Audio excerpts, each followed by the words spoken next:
युग से जग सारा तेरे ही गुण गाए, जो भी आए शरण में तेरे तू उसको अपनाए।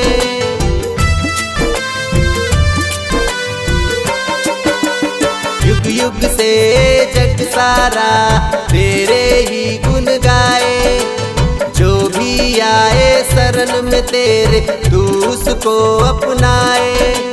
नैया भव से पार लगाए मैया तेरा नाम, तेरी जय हो माँ प्यारी माँ, तेरी जय हो माँ भोली माँ।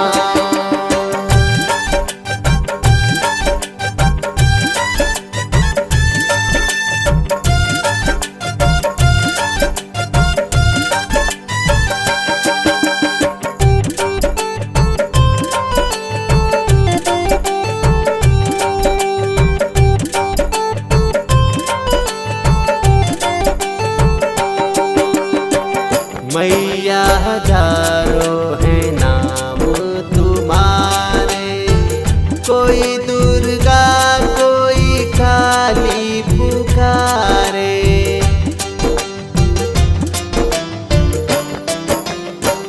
मैया हजारों है नाम तुम्हारे, कोई दुर्गा कोई काली पुकारे।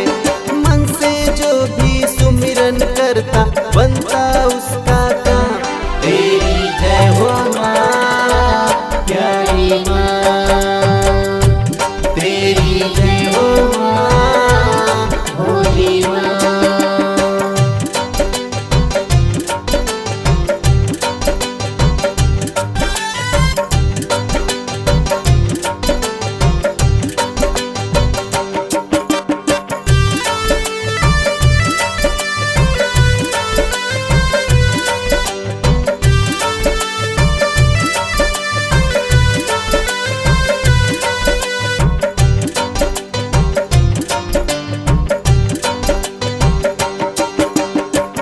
आया शरण में भक्त तुम्हारे, हर लो मैया कष्ट हमारे।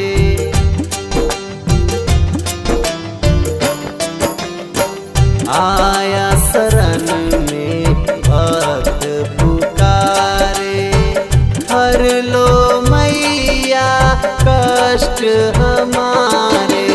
हम भक्तों से कभी न छूटे पावन तेरा धाम, तेरी जय हो माँ प्यारी माँ, तेरी जय हो माँ भोली माँ, तेरी